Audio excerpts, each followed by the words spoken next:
Hey there, Rajat here from StartupFrat, and welcome to this video. In this video, we are going to be talking about some of the questions you have asked from the previous training, some of the emails, etc. that I've received, some very pertinent points. I was going to go into my stage 2 or training number 2, which I promised you, but then I thought it's better to answer some of the questions that you guys are posing, and then we'll do the second part of the training tomorrow. In any event, this particular video will be super important. If you're the kind of person who's wondering, I work in a good class 1 officer job in the government, my retirement is taken care of, or I have been saving, I have enough of saving plans, etc. My retirement is taken care of. Why do I need to think about having my own brand or having my own products in the market? It is too much of hard work. I'm already 50 years old. I'm already 40 years old. It doesn't really make sense to me. Let's just keep our train moving along the tracks and our retirement will be well taken care of, etc. So I'm just going to answer some of those questions, and I'm going to put in some of my own thoughts. This is not business advice, but I've gone through some of that thinking pattern myself, and I'm going to walk you through my story. If there is something that helps you resonate, that's great. If you feel that this story does not resonate, I don't think like that, etc., then that's fine. You can ignore some of those points, but some of the facts and things that I'm going to be talking about and a free gift that I have for you will be very important, because these are the things about how the financial market moves that nobody's going to tell you about, because it may not be in their best interest to give you that kind of education. So let's get started. So what are the questions? Some people are saying, hey, what if I'm working in a government job, my retirement is already taken care of? What if I've done so well in life? I have insurance investments, mutual funds, the stocks, whatever, real estate, and I think I'm pretty much all set. That is fine. I wish you all the best. And to be very honest, if you think your retirement is all set, if you think you're doing well, if you think that whatever you're doing currently will take care of you, then by all means, go ahead with whatever you find most comfortable. There is no point getting into something that is that does not resonate with you, that may also be outside your comfort zone. So physically it's outside your comfort zone because it requires a lot of work, and the second thing is psychologically it doesn't resonate with you, and you will always be fighting the psychological battle. So absolutely disregard all of this advice if you think that that you're well taken care of. But I just wanted to give you some calculations and numbers, and you can run these calculations and numbers by your CA. Okay, so just make sure you take all these calculation numbers, go run them by your chartered accountant and see what they say, okay, and then take their advice. Okay, if you are in a job which promises you a good retirement, even if it's like a class 1 officer government job or something like that, okay, then I would like to discuss some aspects, because I have a similar background. Okay, I have a similar background. Now, the retirement that you have is based on three very important ratios. Okay, what is this? The savings rate, the total gross income that you draw in your salary, which would obviously go on increasing year after year, because you have your graded appraisals or whatever you call them built into your career. Especially if you're in a government job, your income keeps increasing year after year as your seniority increases. What percentage of that money, what percentage of that gross income are you able to put into savings net of taxes, right? So you put some money into savings, some of it gives you the ATC benefit, then probably put some more money into it or whatever. What is your savings rate per your annual gross income? Okay, what is your savings rate per your annual gross income? And this is this is after you pay out your EMIs and things like that, right? So if you're paying a housing loan EMI, that is not called your saving, that's asset building, that's fine. Well, how much of liquid savings you're putting into mutual funds, stocks, how much of it is going into your retirement account, or PPF or any kind of provident fund, or if you're in the army group insurance or whatever you call it, right? So savings rate. What is the debt compounding rate per year, that historical that you can see in India and going forward in whichever country you live? Okay? So 10 years historical and 10 years forecasted, at least 10 years, 20 years forecasted, right? What is the debt compounding rate? What is the debt compounding rate is if your PPF account gives you, let us say, 8% compounding. Yeah, that is your debt compounding rate. In the stock market, if you're consistently able to get, let's say, 20% returns, 15% is very, very healthy over long periods of time. So if you're able to get 15% compounded over long periods of time, you will have to be super smart and super lucky to do that. Assuming you can do that, then that is 15%. But for average calculations over long periods of time, because markets are very, very volatile in general, we take the debt compounding rate, which is typically 8%, 8.33%. In the old days, it used to be 11% and all that, but those days are gone. Okay, and then you have the inflation rate. Okay, then you have the inflation rate, which could be maybe 9% or whatever it is, right? So right now it's about 9%. Food inflation, I'm not talking about food inflation. Food inflation is 5% in India, but overall inflation rate is 9%, 10%. Okay, so the inflation rate, now what is the average forecasted inflation rate? Is about 9%. Again, just trust your chartered accountant's advice. I'm just giving you broad numbers. Okay, these three rates will determine whether your retirement is happy or not. Now, if you're in a government job which promises you a pension, the governments also, whether the government will have the funds or not to support you is dependent on these three things. Okay, if you see a lot of developed countries, earlier India was a more developing country, which means the state had its hands in everything. The state was running the banks, the state was running, state had a huge hand in the mills, state was running airlines and all of that. So state really had to push through. So the people who worked for the state, the state had carte blanche on them.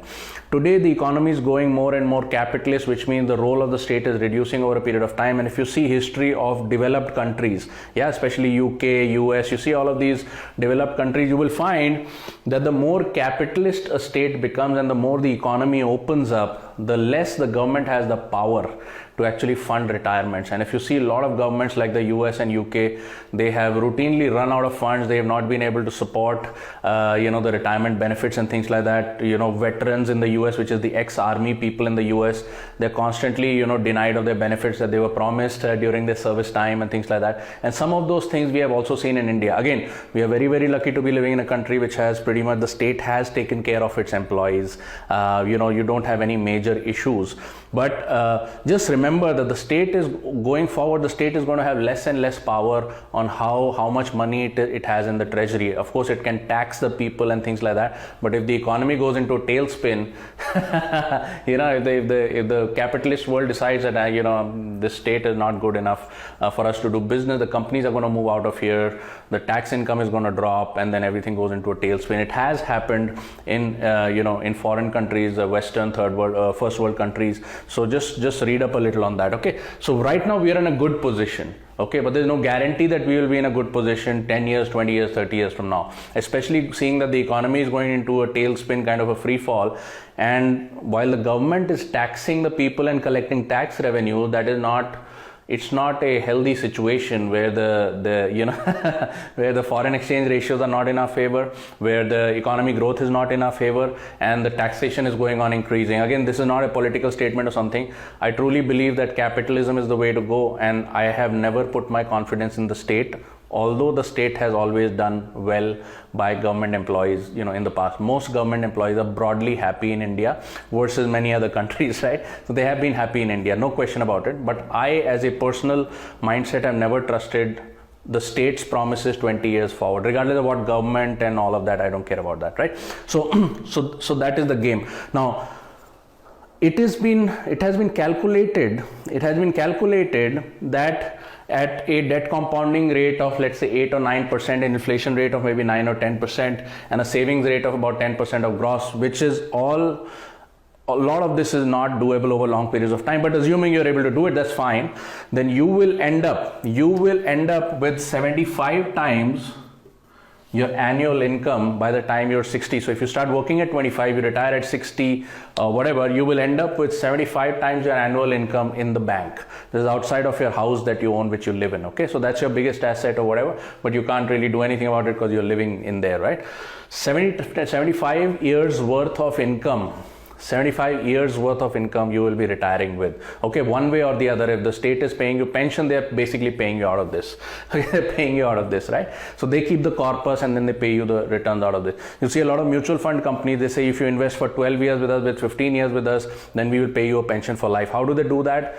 they think they have a formula where they can compound your gains over 12 to 15 years, and then over that time they collect some corpus, and from that they pay the interest, the debt rate of interest to you, and that probably gives you about a year's of income every year or something like that in dividends. Okay, that's how they calculate. So either you make the corpus if you are managing your retirement yourself by doing public provident fund or something like that, or if the state is kind of doing your retirement for you, then they're going to create a corpus, and from that they're going to pay you. So in the UK and a lot of state jobs in India, you'll have this kind of a model. Now here's the thing, okay, which sounds like a lot, yeah. If at 60 years of age I retire with 75 years worth of income, that seems like a lot. There's another little ratio over here which says that every 20 years, the value of your money will decline by 10x.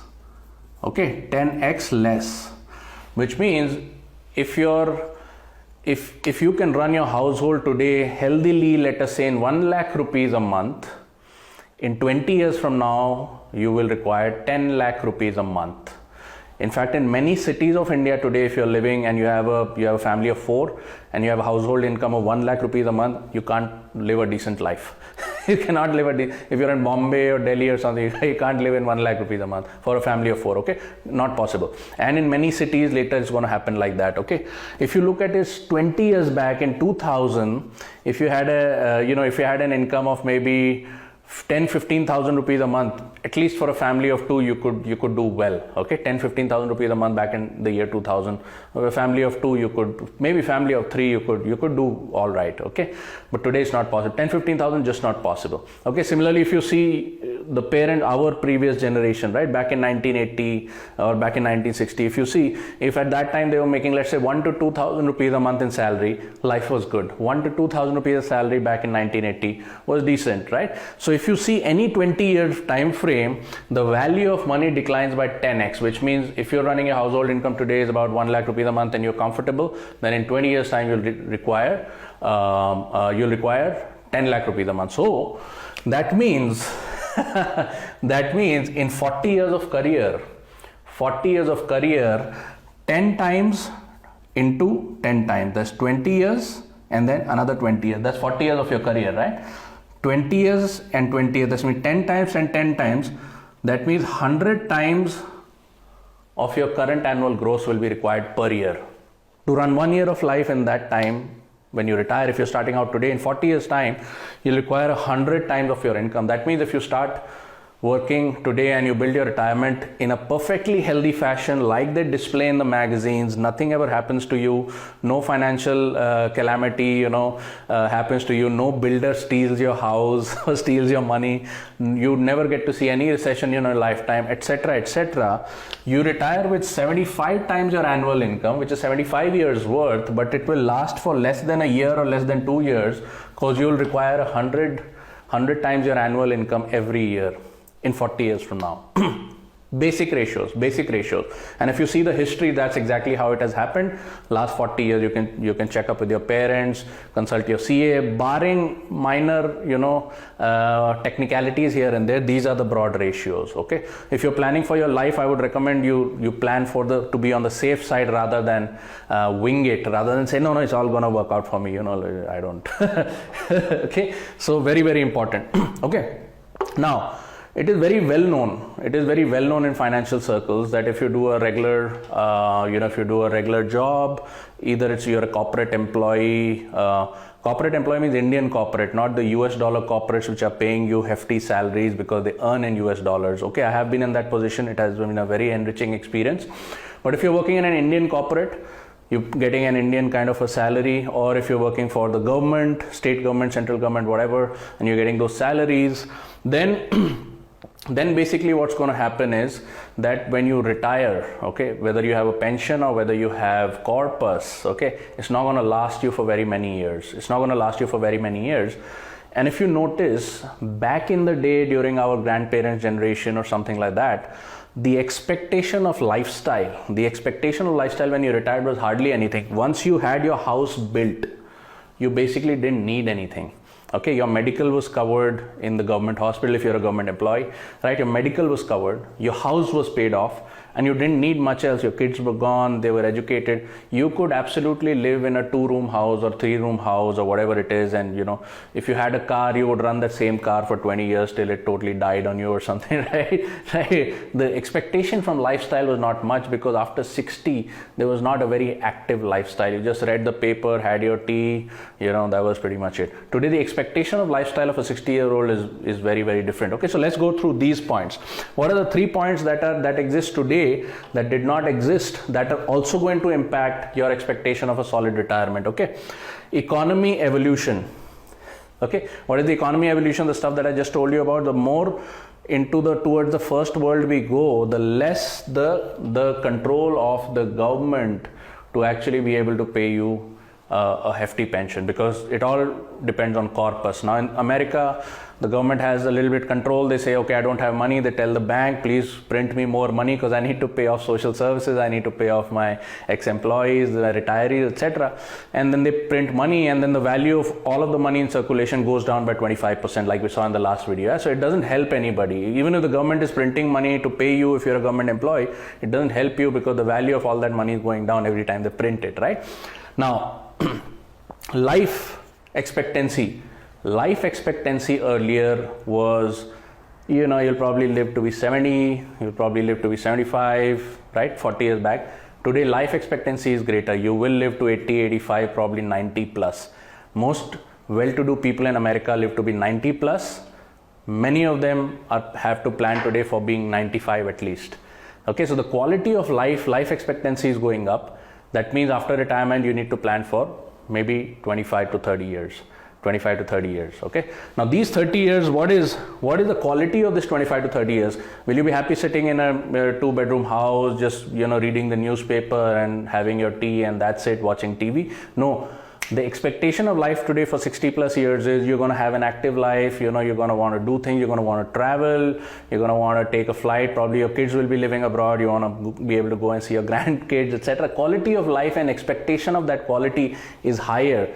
So you can't really expect this kind of income where, okay, I'm set for 5, 7 years, 10 years, I don't care, my kids will take care of me and all that. All of that stuff doesn't work today. Okay, so this is another shock factor. The third shock factor is shock timing. Now what is happening is that the corpus, regardless of whether this corpus lies in your PPF, regardless of whether this corpus lies in your government, government coffers or whatever, is getting impacted by shocks happening at different times. Okay, housing crash is a shock. Post 9/11 stock market crash is a shock. COVID related market forces are a shock. Yeah, so India was growing at 5%, 7%, suddenly India is negative by 20% or whatever, right? That's a shock. Now if this shock comes to you when you're 55 or 59 or 60, then you have no time to recover from that, right? And the government can say, I'll happily supply you, let's just print more money. Immediately the value of all that money goes down. Petrol is now selling at 100 rupees a liter. What are you going to do? You're 60 years of age, you have no time to evolve, right? The value of all your savings is gone. Norway, by the way, one of the biggest socialist states where the government absolutely takes care of all of its citizens, etc. Where does the government keep the money? The government of a non-growing economy keeps its money in mutual funds or market-related assets. And the shares of Nortel fell, and then there was no money to pay the retirees anymore in Norway. Yeah, just look up how the Nortel shares falling affected the retiree pensions in Norway. Just read up some history. Yeah, it'll tell you where the future is going to be looking like. It'll help you align. It'll help you align correctly. It'll get some of the cobwebs out of your mind too. If there are cobwebs in your mind, it'll get it out of your mind. Okay. So the timing of this shock, if it comes at a wrong time, okay, you will be left high and dry, and there's nothing you will be able to do about it. Okay, so very, very important, very, very important. You may think the government is there, government will take care of it. The government is also dependent on money supply. Governments don't run for free.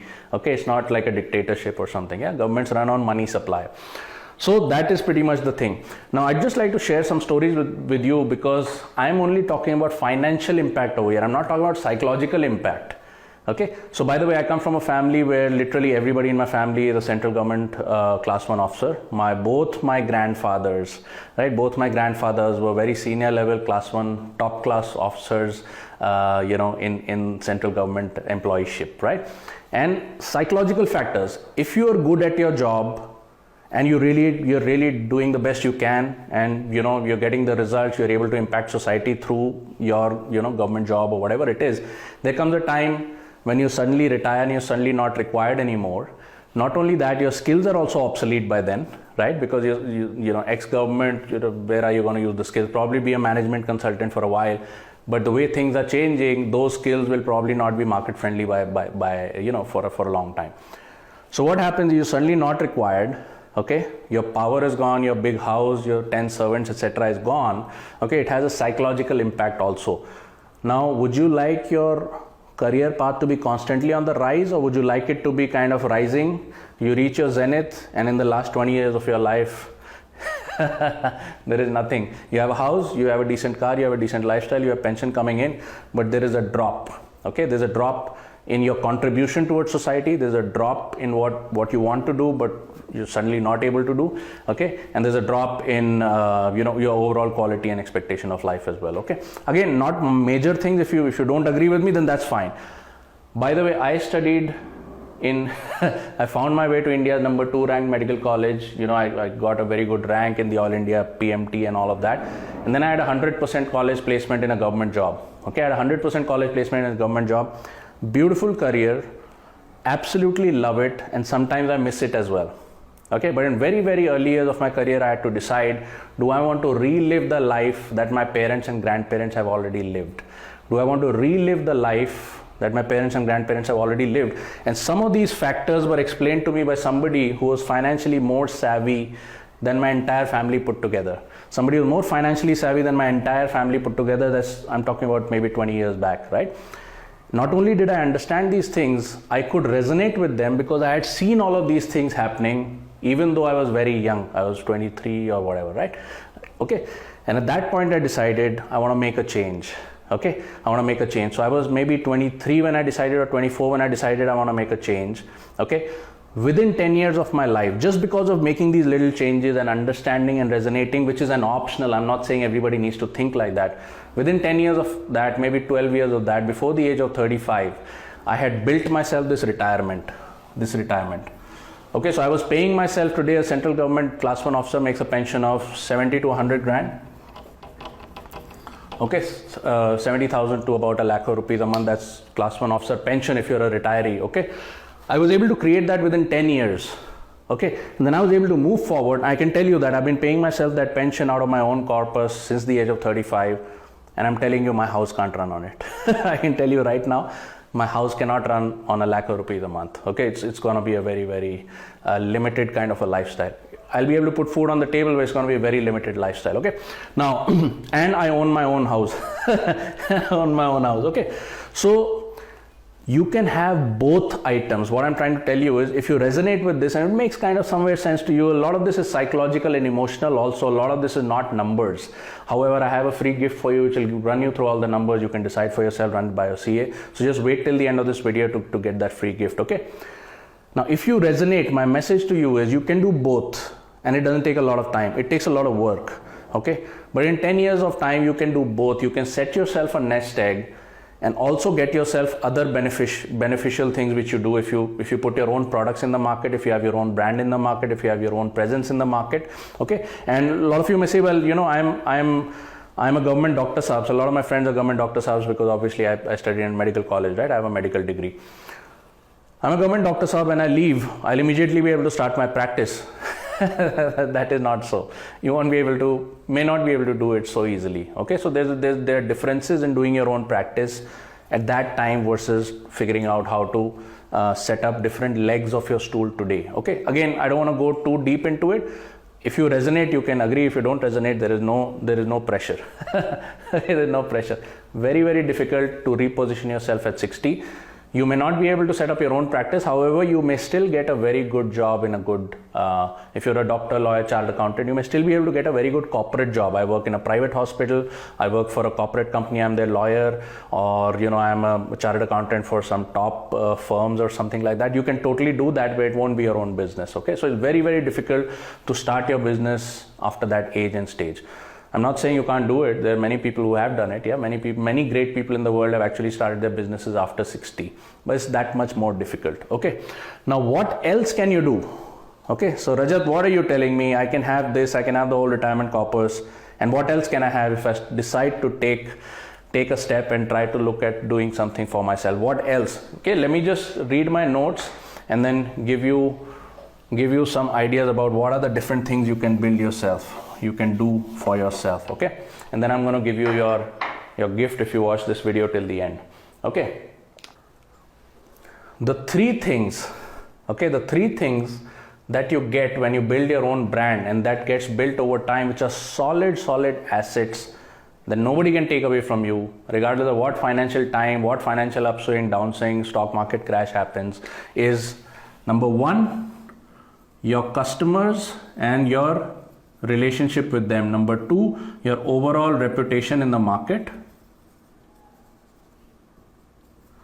Okay, and number three, the option to be super flexible with your products. The option to be super flexible in your products, okay, and to be super flexible in your products and be able to adjust to changing times, even if you're 60 years at that time, even if you're 70 at that time, even if you're 80 at that time, because this stuff is easy. Okay, customers. If you've done business with a certain amount of customers over, let's say 5 years, 10 years or whatever, maybe 20 years, nobody can take away those relationships from you. Okay, now if these customers are corporates, obviously people keep changing, things keep changing, etc. But overall, your customer list is going to be a strong ballast that will hold you up. Okay, the second thing is reputation. Outside of your customers, what kind of reputation have you built in the market? Nobody can take that away from you. And the third thing is the flexibility that you get with your product lines and be able to evolve multiple product lines to adapt to the changing needs is something that you cannot. It is absolutely irreplaceable. Absolutely irreplaceable. Let me give you an example, just to share my own story again. I'm a corporate marketing consultant, which means I do marketing consulting, sales consulting for companies. Okay, and during the lockdown, when I did not have access to my customers, I do work remotely. I have my office and employees that work remotely for my clients, etc. But even my clients, okay, a couple of my biggest clients are Europeans, and their offices were shut and they were absolutely not working, and they took almost 2 months to get to get reorganized and things like that, and they were absolutely totally off for almost 20 to 30 days. Okay, so that means apart from some revenue lines, some of my major revenue lines took a big hit right during the lockdown, and I was able to bring all of my knowledge, all of my tools and techniques in an individualized retail format over to the startup launch community, which are paid products of the startup launch community, of the startup hangout, right? Paid product lines where you can pay and get access to good consultation. You can get your product designs, product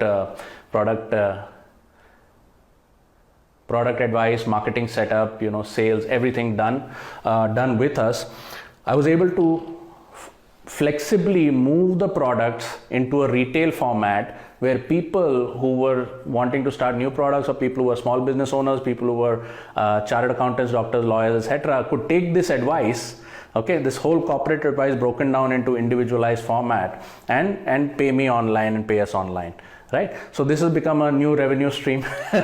Of course, still not as big as the corporate revenue stream and everything, but the flexibility that you will get out of running your own products in the market, out of having the market understanding, out of having your relationships, out of having your reputation, absolutely infallible and irreplaceable. So this is what you build in addition to being able to build your nest egg, and the whole thing can be done within maybe 5 to 10 years time. Now results are not typical, does not mean just because I was able to do it does not mean I can tell people, hey man, everybody should work like this or it will happen for everybody. The answer is no. I got very, very lucky. First of all, I understood these concepts very early in life, so I had time on my side. And the second thing is that I got access to crazy ass mentors. Okay, people, I would kill for that kind of advice today. Okay, so crazy ass mentorship. So at the right direction, I made the right choices at the right age. I had time on my side. A lot of these factors will come in for you as well, which is why I highly urge you that if you want to make these decisions, the time would probably be right now. Okay, so that is it for this video. Again, this is kind of more of a personal heart to heart. Absolutely disregard it if you feel instinctively this does not resonate with you, my situation is unique, I'm doing very well, etc., etc., absolutely disregard it. Okay, now here's for your free gift. I told you about how these ratios work and how do you work out the numbers for your own personal retirement, regardless of whether you work for a government or whether you work for yourself, like you're an independent chartered accountant, doctor, lawyer, chartered accountant, or something like that, or if you work for a corporate and you're taking care of your own retirement by doing your own PPF and building your own funds and schemes and things like that. Then how do you work out these, how do these ratios work out? A basic walkthrough on video as well as a calculator for that. Okay, if you want to access that, just write below this video, just write I want in. Okay, just write I want in. Okay, just write I want in. Okay, right below this video, and somebody will reach out to you and give you the calculators and a training video on how the calculations are done, so you can start doing it for your own self. And when you do these calculations, absolutely go to your chartered accountants and run them and take their advice. Yeah, so this is from my side, is free for you. And then the rest of the trainings that I promised you, at least 2 of them will be coming through tomorrow and day after, so stay tuned for that. Even otherwise, even if you don't want these calculators and this video and all of these gifts, just do make sure that you like and comment what were your biggest takeaways, because the more you comment on these videos, the more Facebook shows them to you. Otherwise the algorithm will stop showing this information over to you. Okay, all of this is free. Enjoy all of this, and if you want to see more of it, just comment your biggest takeaways. If you want a free gift, then just write I want in, and somebody will send you over the calculator and the training video. Okay, so I'll see you in the next video, hopefully tomorrow. Hope you liked it. Bye bye.